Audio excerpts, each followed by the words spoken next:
시사 돋보기 시작하겠습니다. 속도를 내는 남북관계. 최근에 남북관계에 여러 가지 변화들이 있었어요. 그래서 그걸 좀 설명을 드리려고 합니다. 지난 6월 22일 남북 적십자 회담이 열렸습니다. 적십자 회담 주로 이산가족 상봉과 관련된 협의를 하기 위해서 모인 거죠. 공동보도문 보니까 주요한 내용만 좀 추렸어요.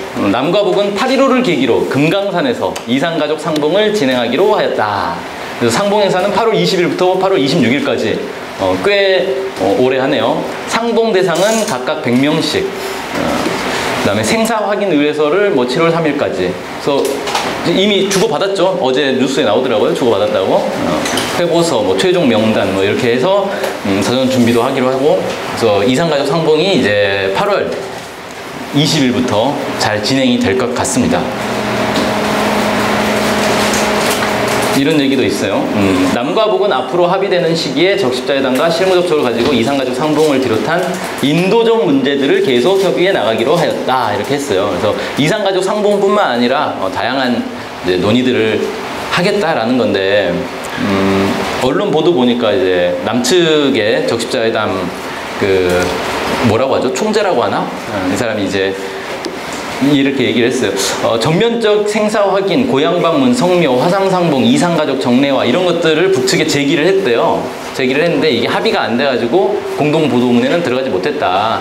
이렇게 얘기를 하더라고요. 그리고 북측에서는 이 북한 해외 식당의 여종원 송환 문제를 제기를 했다. 근데 이건 어떻게 논의됐는지는 밝히기 좀 부적절하다. 이렇게 해가지고 이제 밝히지 않았어요. 이래서 회담을 투명하고 공개적으로 해야 되는데 말이죠. 뭔 얘기를 했는지 궁금해 죽겠죠.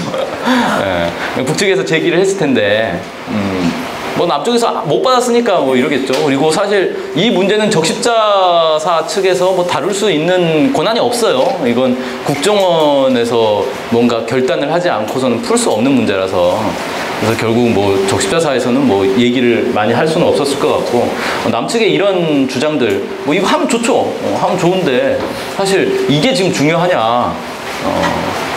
당장 현재에도 계속 이산가족이 만들어지고 있는데, 이 문제 해결하지 않고 이산가족 계속 늘려가지고 이걸 계속 할 거냐. 이런 이제 고민이 북측에 있지 않았을까? 이렇게 싶습니다. 그래서 이런 논의들. 그래서 아직까지는 그냥 이산가족 상봉, 과거식의 이산가족 상봉 이상의 어떤 인도주의적 문제에 대한 논의를 할 수준은 안 되고 있구나. 이렇게 좀 확인이 됐어요. 자, 그 다음에 6월 26일 날 남북 철도협력 분과회담이 열렸습니다. 이 부분 좀 많이 주목이 됐어요. 애초에 판문점 선언에서도 이 철도 도로 연결을 상당히 강조를 했잖아요. 그래서 이 부분이 많이 주목이 됐는데, 공동보도문 봅시다.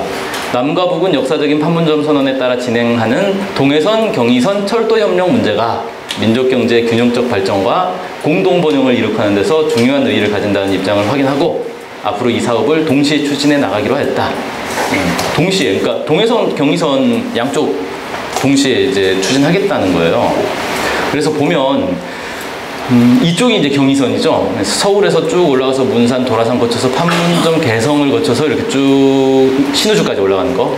그 다음에 이제 동해선은 여기 강릉에서 속초 건너서 제주, 감호, 금강산으로 이렇게 쭉 가는 거. 이게 이제 동해선입니다. 그래서 보면 경의선은 거의 연결이 된 거예요, 지금. 별로 이제 할 게 많지 않아요.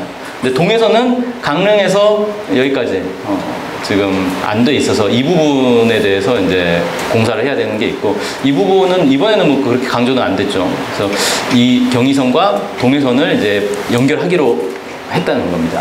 이게 이제 어디로 가는 거냐, 이렇게 하는 거예요. 경의선은 이게 이제 선이 여러 개로 갈라질 수가 있어요. 그래서 중국으로 갈 수도 있고, 몽골로 갈 수 있고, 그래서 중국 거쳐가지고 이렇게 유럽, 아니면 몽골 거쳐서 유럽으로 가는 이런 길이 있고요. 여기 동해선은 시베리아 거쳐서 가거나 아니면 이제 만주를 거쳐서 만주행전철도로 해서 어쨌든 결과적으로는 다 유럽에 가는 거예요. 근데 중국 거쳐갔냐, 러시아 거쳐갔냐, 몽골 거쳐가냐 이런 차이는 있는 건데, 어쨌든 이걸 이제 연결을 하게 되면 유럽에서 한국까지 기차로 왔다 갔다 할 수 있는 매우 유리한 여건이 만들어지는 거고, 이 구간은 이제 그 지금 고속철화 돼 있는 구간들이 많이 있어요. 그래서 여기까지 이제 고속철로 하면 상당히 빠른 속도로 유럽까지 갈 수가 있겠죠. 이게 되면 아 유럽까지 이제 기차 타고 여행 갈 수 있겠구나 라고 생각할 수 있는데 휴가를 그렇게 길게 받을 수 있는 사람이 많지가 않아서 실제로 이게 이제 여행 목적으로 만든 철도는 아니에요, 솔직히. 여행 목적보다는 물류 운송에서 아주 일대 비약이 이루어질 수 있는 거죠. 지금 이제 유럽에 있는 그 인터넷 쇼핑몰에서 우리가 물품 구입을 하면 그게 어떻게 와요? 배 타고 오는 거예요? 아니면 이제 비행기로 오나? 비행기로 오면 좀 운송료가 많이 들겠죠. 배 타고 오면 운송료는 적게 드는 대신에 엄청 오래 걸리죠. 그래서 이런 이제 장단점들 합친 게 사실 철도입니다. 철도는 속도도 상당히 빠르고 저렴하고 이게 이제 그런 효과가 있기 때문에 철도를 통한 육로 운송 이런 것들이 상당히 이제 경제적 효과를 낼 수 있다. 이렇게 얘기들을 하고 있습니다. 자, 그래서 공동 모두 2번을 보면요. 남과 북은 동해선, 경의선 철도 현대화를 위한 선행 사업으로서 북측 구간에 대한 현지 공동조사를 빠른 시일 내에 진행하기로 하였다. 그래서 뭐 이제 여러 가지 조사를 하기로 했다는 건데, 북측 구간이 어디냐면 금강산에서 두만강, 개성에서 신유주 이렇게 얘기를 하고 있어요. 그러니까 다시 보면 여기 금강산에서 두만강까지, 그 다음에 개성에서 신유주까지 이 구간들이 다 이제 뭔가요? 북측에 있는 구간들인데 이 구간을 현대화하자.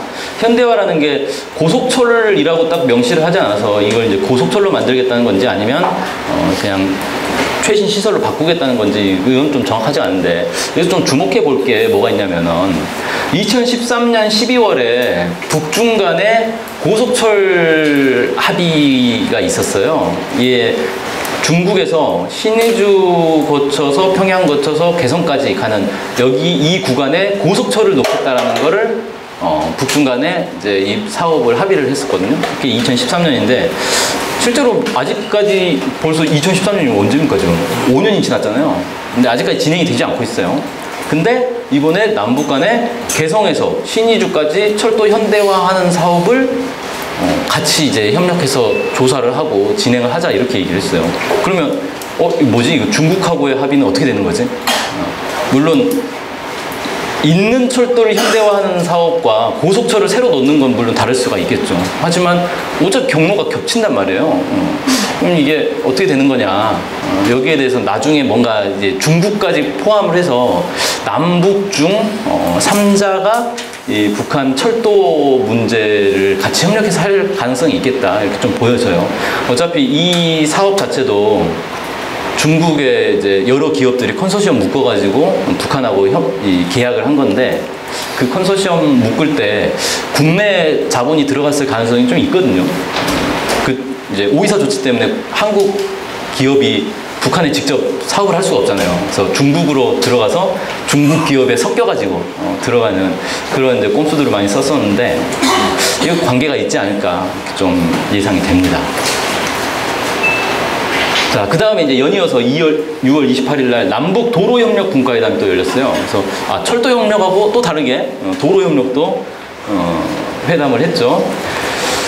야, 도로 현대화 구간. 여기서 이제 도로도 이제 현대화를 하자.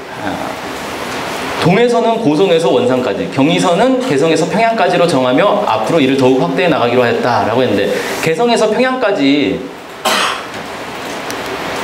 도로를 새로 이제 현대화하자는 거예요. 잠깐만 다시 이제 보면은 개성에서 평양까지 이 지도가 좀 이렇게 기억자로 꺾이는지 모르겠는데, 아무튼 이게 중국하고 협의를 할 때 고속철만 놓는 게 아니라 고속철 양쪽으로 고속도로를 놓는 것까지 다 합의가 됐었거든요.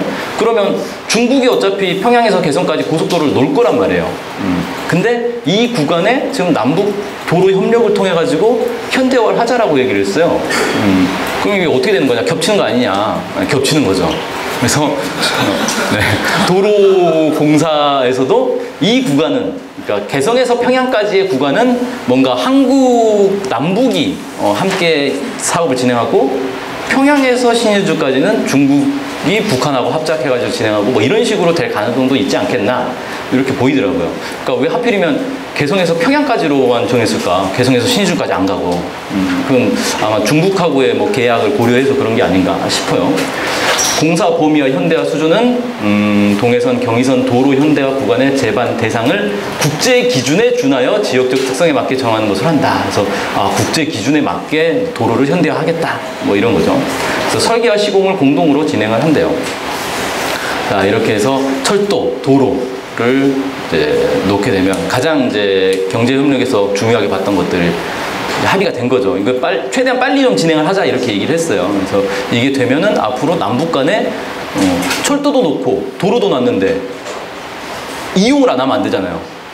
이용을 해야겠죠. 그럼 이용을 하는 게 뭐 무슨 행사 있을 때 사람들 왔다 갔다 하려고 이용하겠어요? 대부분 이제 이 물류 운송용으로 사용할 거고, 그러면 남북 간의 경제 협력을 지금 뭐 전혀 안 되고 있으니까 완전 비약적으로 높여야 된다는 거예요.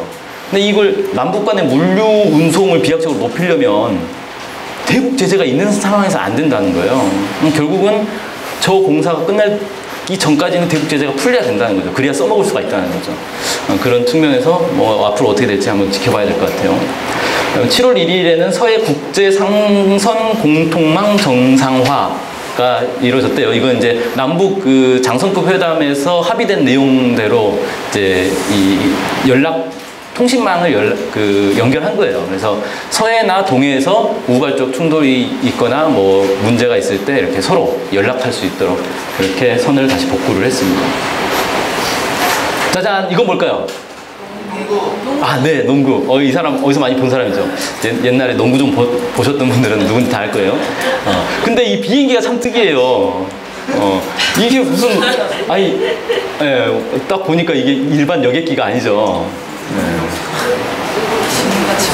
보면은 대한민국 공군이라고 써져 있습니다. 공군 수송기예요. C-130 허큘리스인데 꽤 나름 좋은 수송기죠. 왜 공군 수송기로 갔냐? 사람을 수송을 하냐? 여객기로 하지. 혹시 기내식 준비가 안 된 거냐? 네. 이게 문제가 뭐냐면은 일반 이제 민간 여객기를 이용을 하게 되면은 지금 이제 대북 제재 문제가 있어가지고 그 여객기가 해외 취항이 안 돼요.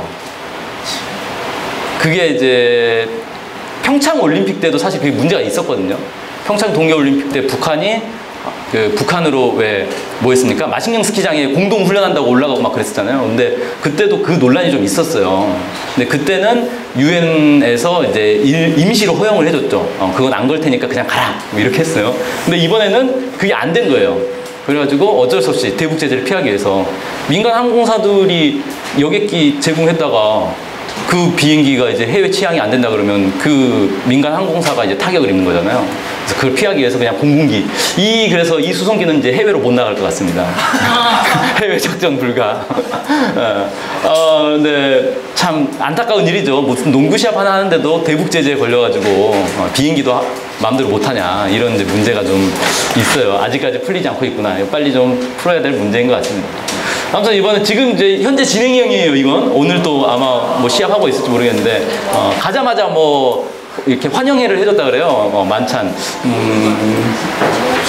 그렇게 뭐 맛있어 보이는 건 없네요. 네. 아무튼 이게 가자마자 이런 막 환영 만찬을 해준 것도 처음이라 그래요. 그래서 상당히 분위기가 좋다 지금.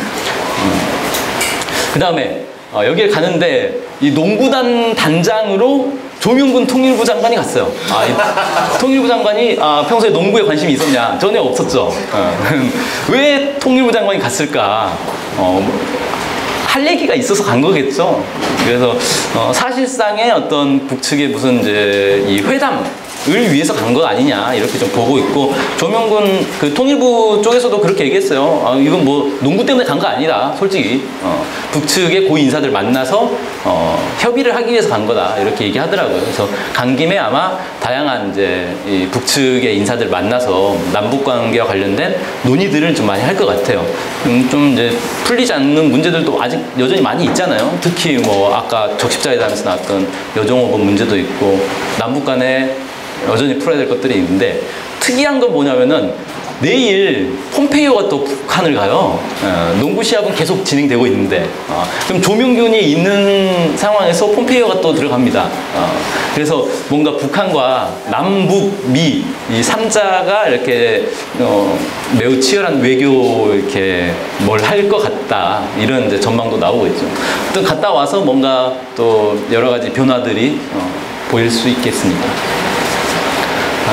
마지막으로 부산 세계 마술 챔피언십 대회라는 게 있대요. 저도 이번에 처음 알았는데 세계 마술 대회 같은 거예요. 상당히 유명한 대회라고 하는데 이번에 이제 부산에서 열리는데 여기에 각국에서 이제 선택된 사람들만 여기 초대를 받아서 오는가 보더라고요. 근데 북한에서도 이 대회에 2명이 이제 출전권을 얻었대요. 그래서 이제 오게 되는데 한국에서 이제 북한에 초청장을 보내서 이 북한 이걸 선수라고 해야 되나? 마술도? 마술사들을 2명을 이제 와라 이렇게 이제 초대를 했다라고 합니다. 그래서 이게 7월 지금 여기 포스터에서는 6월 29일부터인데 아마 본 대회가 7월 9일인가 그럴 거예요. 7월 9일부터 진행되는 곳에 이제 북측에서 올 것 같다. 그래서 부산에 가서 한번 구경하면 좋을 것 같아요.